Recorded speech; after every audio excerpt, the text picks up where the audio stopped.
to Sandy and Nora's podcast. Hey, Nora. Hey, Sandy. Oh my gosh, I am kind of like really tired because I've been traveling all over the place. So I'm very happy to report to you that I'm recording this from our Jamaica office. I haven't seen that office yet. Yeah, it's great. The weather's amazing. And I mean, we'll only have this office for a very short period of time. So I don't know if you'll ever get to see it. But yes, I'm just about to start a vacation, but we obviously have to have an episode for the people. So we're recording, but I am very excited about this, which is great because the news in Canada is something I would really love to leave behind this week, not think about, because this week I really have to wonder once again, as we've asked each other time and time again, is Canada a real country? But anyway, how are you doing? I'm great. So we're recording today, the day that you're listening to this episode, and I feel like the despair that I felt on Friday watching every member of the House of Commons jump to their feet to applaud a literal Nazi, I'm feeling the opposite of that today. You're feeling not despair. You're feeling great. I'm feeling like, the despair is always there because, it's Canada. Nothing's actually going to happen out of this whole situation, which we will talk about. But it has been very fascinating to see something that I thought was going to go unnoticed, like something else that happened this week in the House of Commons, actually get noticed. So I'm surprised. Yeah, I remember when I woke up one day this week and got I get news alerts on my phone, and I got a news alert from Politico that Canada applauds former Nazi, and I was like, ooh, this is going to get really deep. It has reached the U.S. This is going to be news for a while. Uh-huh. But before we get there, I'm sure we have some people to thank and some announcements to make and other news to mention. Yes. So thank you so much to everybody that supports the podcast, that shares the podcast, that comments on it, sends us messages. If you send us a message and we don't get back to you within let's say a week or 10 days, message us again, because sometimes it's hard to keep track of everything. Especially this week, thank you so much to Catherine, Nadia, Imogen, Vanessa, and Nicole for your support. We totally appreciate it.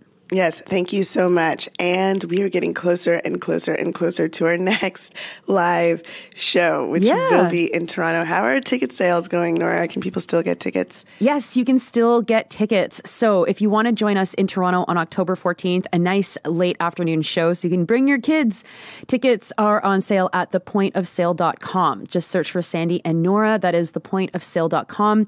And don't forget that this show includes a live musical performance that you will not want to miss. So get those tickets October 14th at the Review Cinema in Toronto. And folks in Winnipeg, we have a save the date for you. Yay! Yay! Save the date, November 24th. It's a Friday. We will be doing a live show in Winnipeg. So that's great news. And then, you know what, Sandy, I was just in Calgary, and it sounds like the people in Calgary also want a show. So 2024, gosh. I've never been to Calgary. You haven't? No, I've only been to Calgary in transit one time. Oh, Calgary is a great place. I have to be honest. I have not been to Calgary I've been much. told this by many people. Yeah. I've been able to be there a couple of times in the last couple of years, and it's always a good time, and the people are great, and the city is really interesting, and we got to make this happen maybe. So 2024, if you have a venue in Calgary you want to talk to us, get in touch. Get in touch. Okay, so there's some other news we want to mention this week. So Nora, you sent me a message at some point last week just to make sure I had seen it. I've been traveling around. Of course, there's been like this there's been news this week in Canada, y'all. Like sometimes, we get together to record and it's like, what are we going to talk about? But there's been a lot of news this week. And of course, one of those items of news has been the revelation by the government in the House of Commons that there's evidence a man who was killed in Canada was killed by state forces from India. And his name is Hardeep Singh Nijjar. Now, obviously, this is like really surprising and serious news.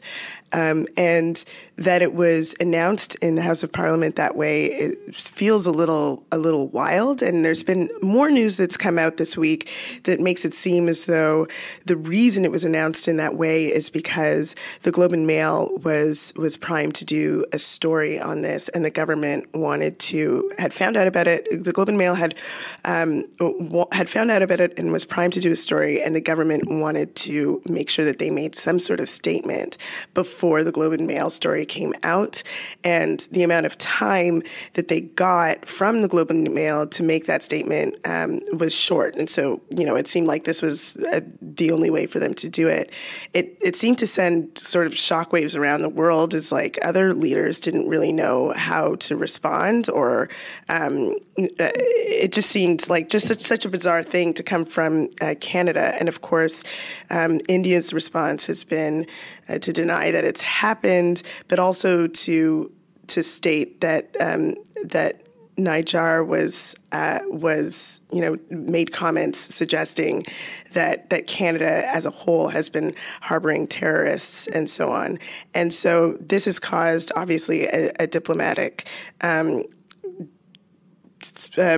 rift, crisis between the two countries, as travel advisories are being sent off, diplomats are being expelled and recalled in both places. Mm-hmm. Yeah, and the whole circumstances are really unbelievable. So Nijjar was killed in his van at his Gurdwara in Surrey, British Columbia, and this was 2 months ago. And it was a Sunday night. And so, of course, the questions are like, well, how does someone just get shot and killed and no one noticed? Like, what exactly happened so that this was able to be carried out? Because it was obviously a targeted hit. And, you mentioned the reporting in the Globe and Mail. The Washington Post has actually released what I've seen as like the most complete picture of what we know, which then also suggests what is also being said, that Canada is getting this information, getting the intelligence on this information from, sure, its own intelligence gathering agencies, but also from international partners, and specifically through the Five Eyes International Partnership. And so the Washington Post is saying that Nijjar's car had a tracking device in it found by his mechanic, that there was a van that blocked him into the Gurdwara the night that he was killed, and someone came up and shot him at the side of his car, which suggests a sophisticated hit was organized and carried out on Nijjar, who was very involved with campaigns supporting Indian farmers in the Punjab region in India, and had been accused before, as you said, of actions against the Indian government. So huge news, and it has huge implications. I mean, we've been talking about one of the minor things related to this is international students coming from India. This, I'm wondering, is at what point did the federal government know kind of the involvement that they think the Indian government had in all of this, and has actually been putting cold water on the question of international students, because they knew that there would be a diplomatic spat happening, and that the entry of international students from India might be impacted by what they knew was going to come to surface at some point. Well, and it seems as though, there are reports in the U.S. that the G20 was talking about this when they met earlier in the month.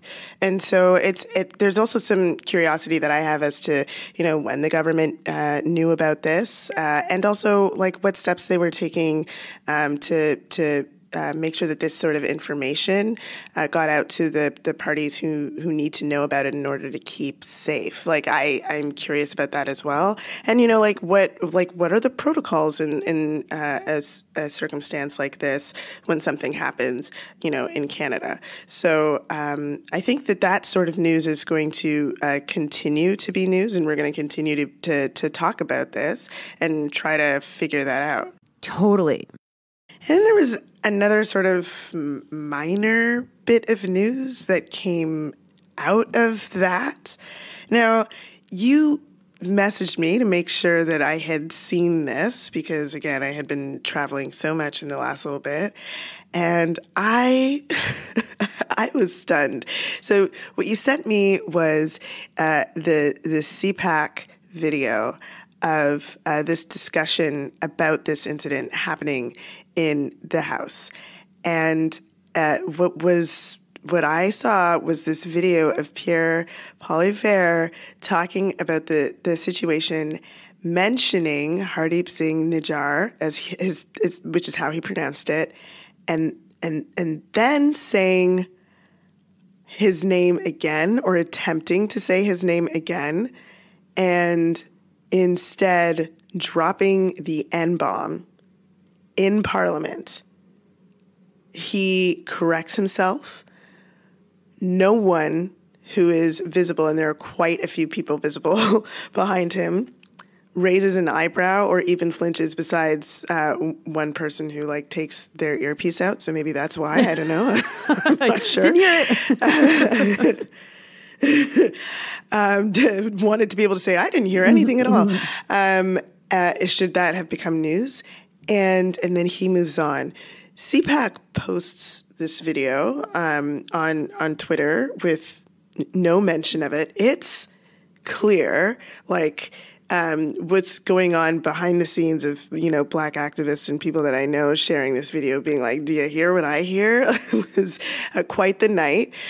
And did anyone acknowledge it?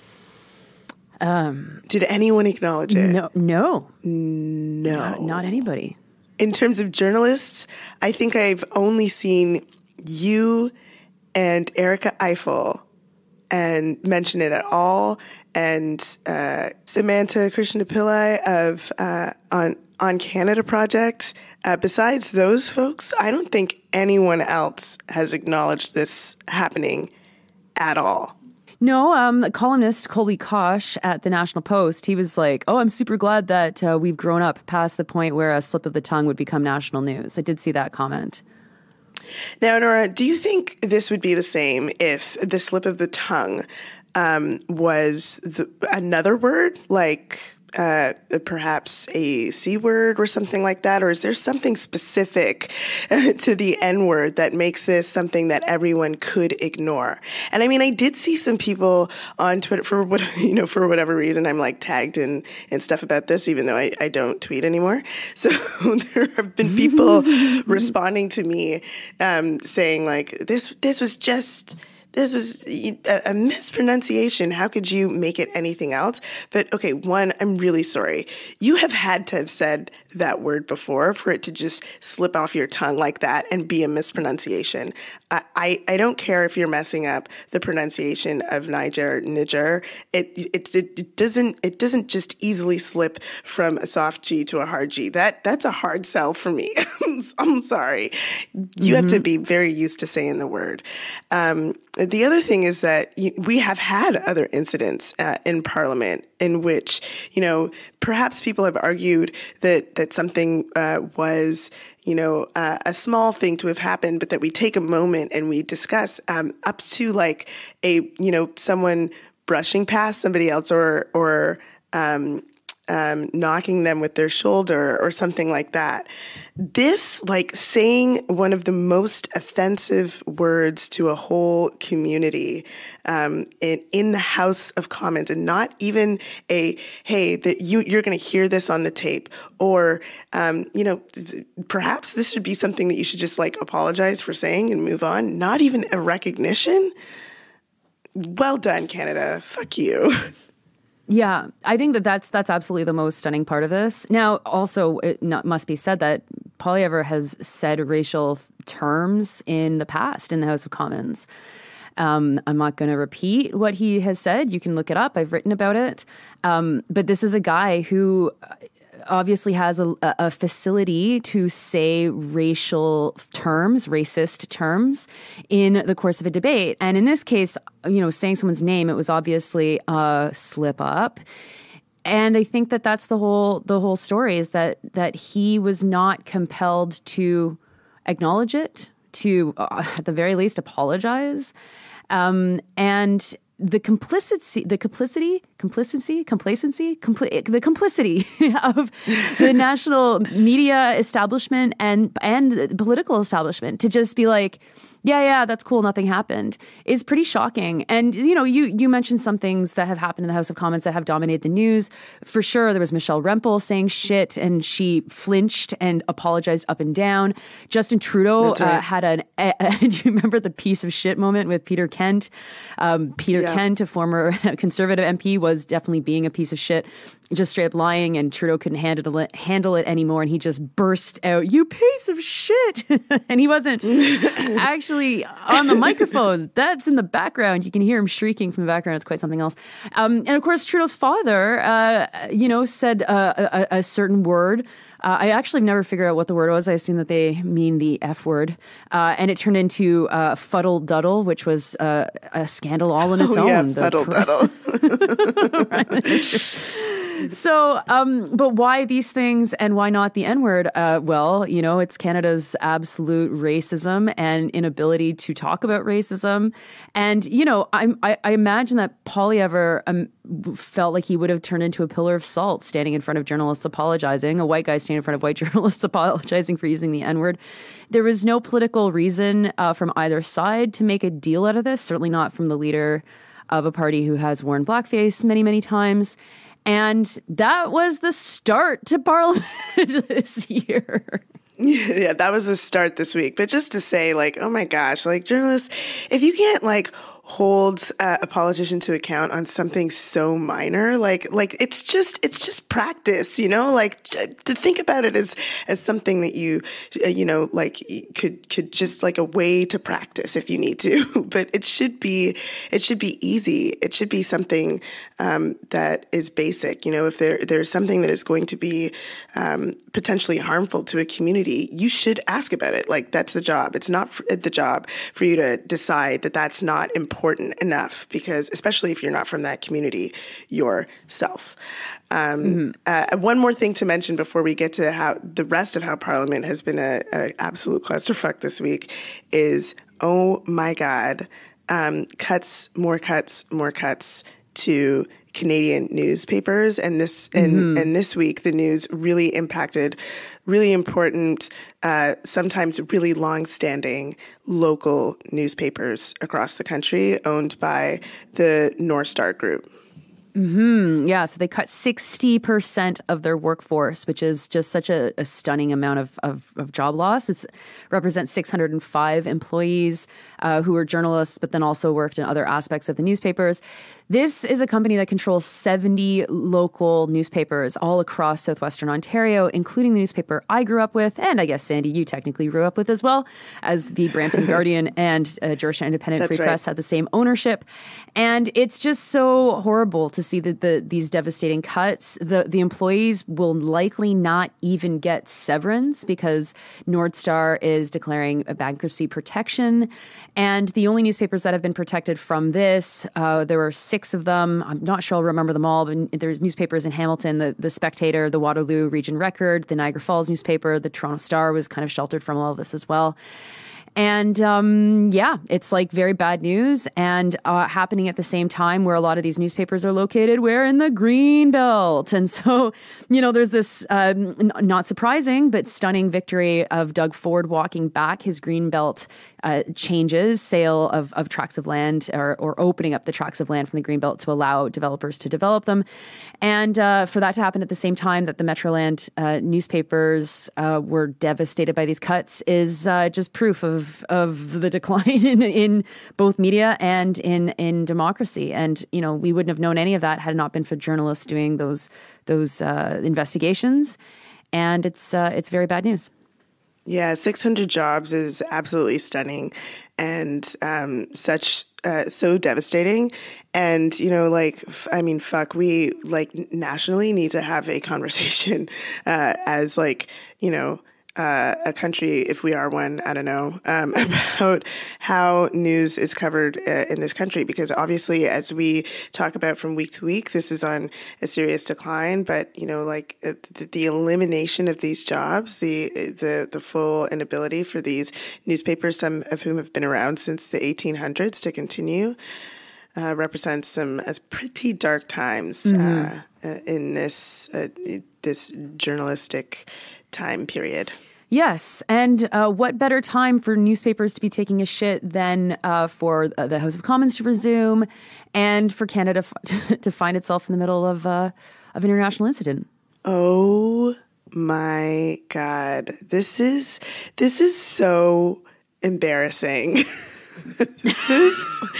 This is so bizarre. Like, what has happened? So, Nora, do you mind just explaining for people who may not have heard, although I don't know how you haven't heard, but just in case. I would love to. And you know what? I'm actually going to go back to Poilievre accidentally saying the N-word to start this off, because here we have someone who's going to be probably prime minister at some day who very ridiculously just says the N-word when he's trying to pronounce a completely unrelated name. And imagine Poilievre doing that in a meeting with a very important country that's our partner, a slip of the tongue, an accidental thing that in a real country would actually be very, very devastating, right? Well, here we have Canada doing what Canada does, honoring former Nazi SS military men. And, the rest of the world is what was like, wait a minute. wait a minute. What did you say that guy was? Who did you just say he was fighting? Oh, he was fighting Russia in World War II. And every member of the House of Commons who doesn't know anything about World War II is like, oh, I hate Russia. Of course, I'm going to jump to my feet to celebrate this hero. And and 30 hours later, it all comes tumbling out that, it came out immediately, but it comes out that this individual, Yaroslav Humka from North Bay, Ontario, was a member of the SS, of the 1st Ukrainian Division, which was a military division of the SS. Whew, I think that... partly as someone watching Canadian politics with a little bit of distance from it all, it's all very funny, but it's also not funny. So we are in Schrodinger's hilarity. But it took international newspapers, international media outlets, to actually first make the connection between Hunka and the division he was in. It was the Associated Press that named it in a cut line, so in the text underneath of a photo. No Canadian outlets named the guy from what I saw. It was all from the Associated Press.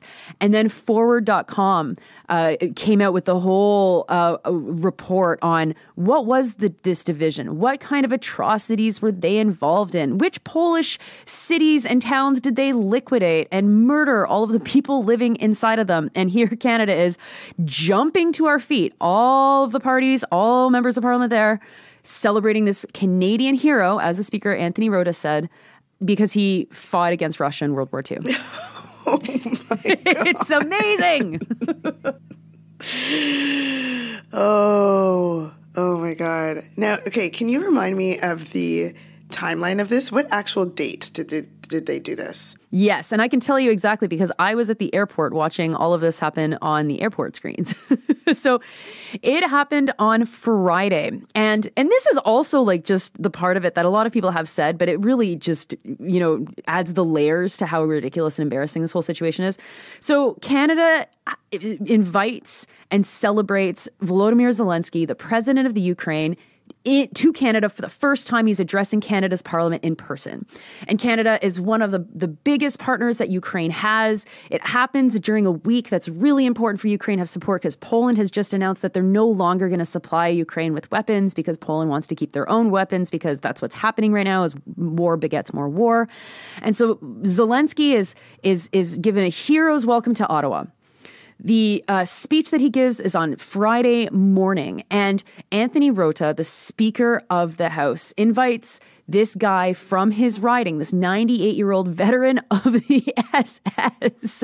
It's like, welcome to Canada, Mr. Zelensky. May I show you one of the people who murdered your family? It's like, oh my God. It's so Canadian. I just can't believe it. It's so very Canadian. It's so very Canadian. And I remember seeing as before like the news really popped up about it, some people remarking on it on Twitter, like saying, did this really happen? Did you all really do this? And it seemed pretty clear to me that the government was probably just like never going to respond because the types of people who would normally, respond to something like this or defend it just were being quiet. So I was like, this is going to be one of those really awkward, embarrassing Canadianisms where something happens. People point it out, and no one says anything, and the government hopes that it goes away. And I think that the sort of nothing that happened really over the weekend, I think maybe Poilievre's statement was maybe over the weekend demanding an apology, which is like, dude, you were there too.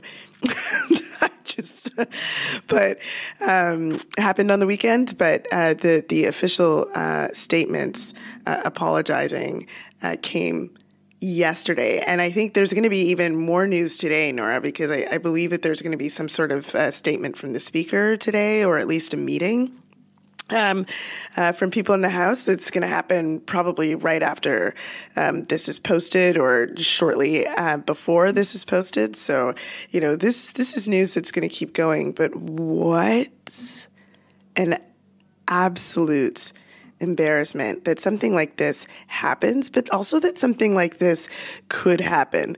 But beyond that, I do think, it's given us a moment, an opportunity to kind of investigate the way that atrocities are embedded into Canada, what Canada's role is internationally in this sort of stuff, and like just how, ugly of a country Canada can really be. And, as it wears its trench coat of being, this great loving nation that's great to everyone and socially just in a way that no one else can deny. Mm-hmm. Yeah, and it goes right back to the beginning. I mean, we know that Hitler himself was inspired, I guess is not a great word, but took cues from the way that colonial policy was happening in Canada and genocidal policies were happening in Canada and the United States with Indigenous people to figure out how to conduct his genocide, right? So like right from the start, there are very clear connections between the colonial brutality of Canada and of the, of horrific, the most horrific violence of the 20th century in the Holocaust. We don't talk about that, of course, but that's very, very important. The other thing that this has really shone a light on is just how involved in Nazi apologism the government really is. And it's not just this government. I mean, this has been something going on for 15 years. And so, we have a deputy prime minister who has lied about the past of her Nazi collaborator's shitheaded grandfather. That her and the prime minister claim that was disinformation from the Russians when they were talking about Chrystia Freeland's grandfather.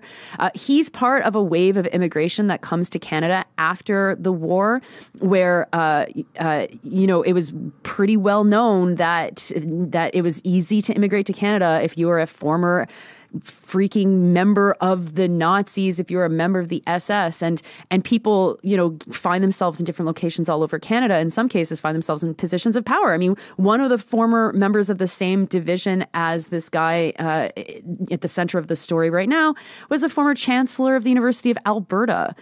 And so, Canada lets in hundreds. Yeah, Canada lets in hundreds and hundreds of these ex-Nazi soldiers, and they reformulate them and of course people that support them reformulate how we even understand what happened in the World War. I mean, to say nothing, of course, of World War One. Like Canada has no real idea of what the hell happened in World War One anymore.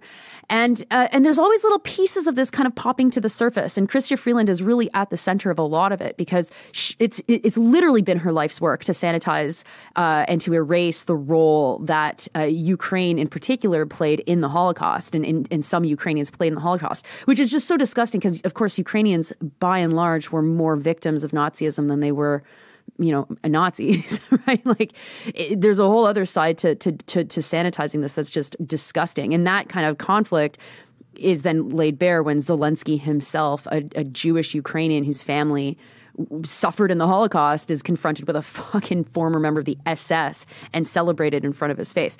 But I was thinking about when we had this episode about the invasion, about Russia's invasion in Ukraine back in January. So the invasion hadn't yet happened.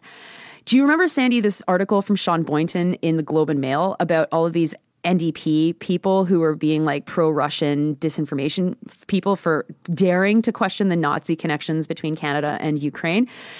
Yes, in one I do. situation, yeah, we were in that article because I had posted that episode. I said, we ask about war, what is it good for? And we come up with that it saves women, builds clean water infrastructure, and creates ammo-making jobs, if you believe the Canadian government's line. And it glorifies the Nazi past of our deputy PM.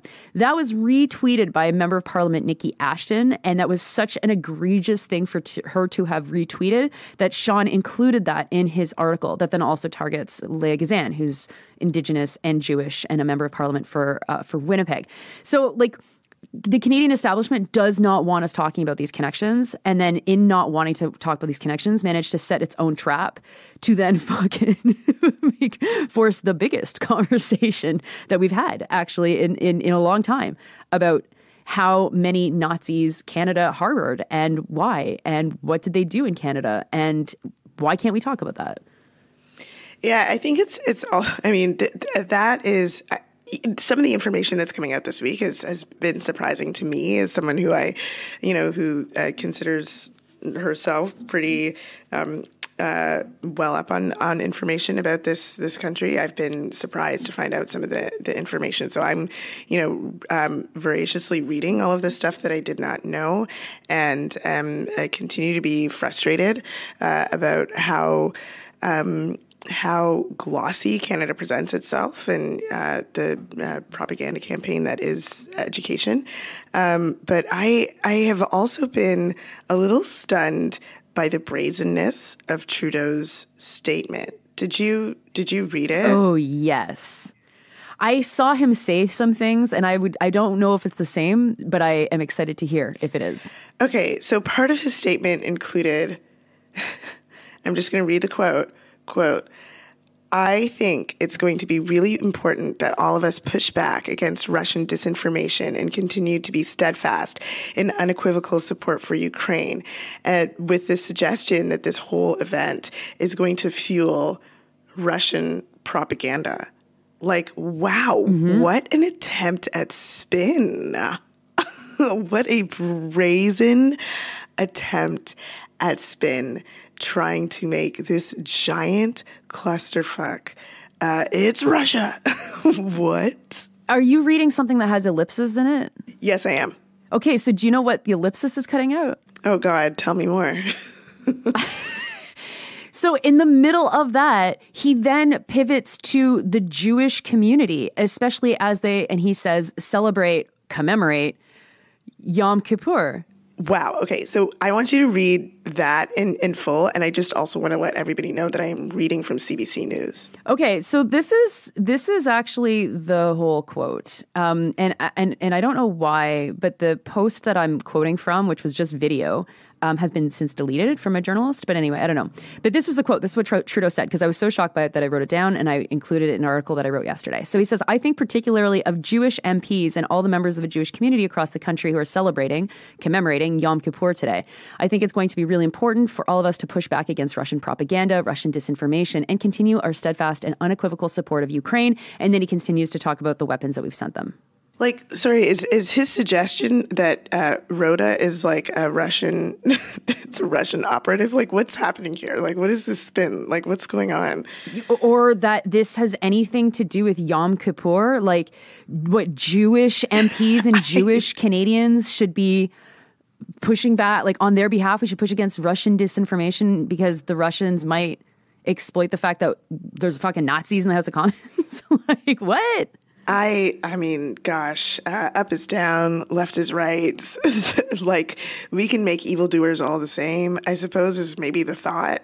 So let's just make Russia somehow the Nazis and they're the ones who tricked us. I don't know. I don't understand what the message is supposed to be, but that is a very confusing statement. And maybe it's supposed to be confusing. Maybe it's supposed to be like, haha, you're confused. We're moving on. I'm not sure.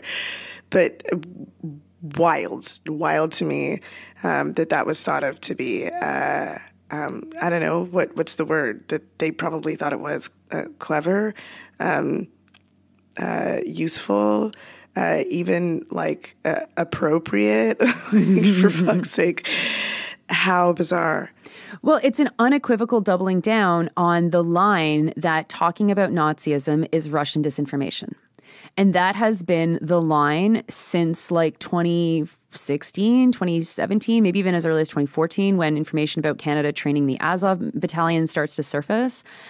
That is the only thing that Trudeau has. And the Liberals, especially Chrystia Freeland, have worked very, very hard to code the Russians as being the new Nazis, which is why you can introduce someone as having fought for the liberation of Ukraine against the Russians and have 388 or however fucking many were actually present, members of parliament jump to their feet and not go, wait, I know like basic facts of World War II. I know that more than 20 million, probably almost 30 million Russians died fighting the Nazis. So who are we honoring right now? Like, the memory of World War II has never been more faded, and it's just going to continue to get more faded. And the forces that want to make sure that Canadians think that Canada was 100% on the virtuous side, and that side did not include Russia, is in full fucking gear. And that's what's happening here. Not to mention, of course, all the the news that's being reminded of people of the SS officers and soldiers that were brought into Canada to break up radical labor organizing.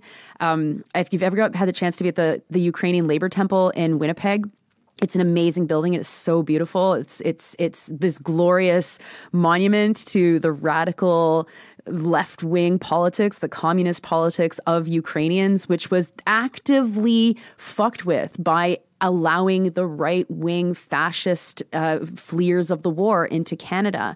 And one of the things that I discovered this week was the story of the Toronto Ukrainian Labor Temple, which was set on fire during a dance. And no one died, but there were injuries.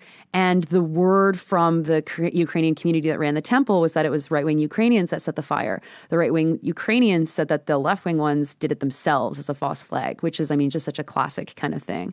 But this is completely erased from our collective history. Yeah, so there's like, learning about some of this stuff happening, but there's also coming out of this question about Canada itself, and like, why the fuck does this sort of stuff always happen to us? And the other thing that it makes me think of is some of the first meetings I ever had with politicians, MPs and MPPs, when I was doing the sort of work that required lobbying, and realizing very, very, very, very quickly that the people who run this country, there are quite a few of them who have quite a bit of power, who are absolutely I'm just trying, how do I word this? You get this idea from the media that many of these people are like very, very smart, super, super competent, have a reason for all of the things that they do, and are part of the takeaway from that, I suppose, is that they're like better than you, and realizing very, very quickly that a lot of the people who are at the top are actually like woefully incompetent and not very smart at all. And when they are able to speak off the cuff, will say some really, really fucking embarrassing things. And I'm not just talking about backbenchers and, talking about people as prominent as Michael Ignatieff, having meetings with these people and hearing some really unbelievable and ridiculous things. And I mean, for someone like me, what it meant was that my level of automatic assumptions to be made about such people immediately dissipated. I was just like, okay, can't assume basic things about these people. And I think it's really important that we realize from incidents like these, as average people who are watching what's happening in government, that this level of clusterfuck, this happening in this situation, is happening in all situations, all the time. This sort of thing can be happening whether you hear it or not. It can be happening when we're talking about anything from housing to childcare to our decision to get involved in war. I have heard some pretty how education is funded. I have heard some pretty outrageous things from politicians, and it's really rare that there's a moment where people are actually paying attention and wanting to hold politicians to account when the sort of embarrassment of how they operate comes out. And I've said it before, on this podcast, and I assume that some people maybe don't believe us, but politicians, very many of them are total idiots. And that is how we should be sort of viewing politics and thinking about them. They are people just like us, who could be sitting in your kitchen having a conversation with you and saying the most ridiculous and idiotic things. And that means that they deserve to be challenged on all of the things that they are doing. There's not, there's not a realm in which this level of absurdity escapes Canadian politics. Yeah, and it's so rare that they're not muzzled, right? This was a moment where they all had to think on their feet, and literally everyone failed the test. Yeah. I was, one of the things that we haven't mentioned that we do need to mention, of course, was this past week also has been marked by transphobic protests all over Canada. And while there was news about Pierre Poilievre asking his members to not say anything, and then the news was he's muzzling his members, what's he afraid of them saying? Don't kid yourself for a minute that the same level of fear of what someone is going to say is not shared across every party. And that control, that centralized control over members of parliament to make sure that they don't say the wrong thing, that they don't be embarrassing, is literally what makes Canada run. Absolutely. Absolutely.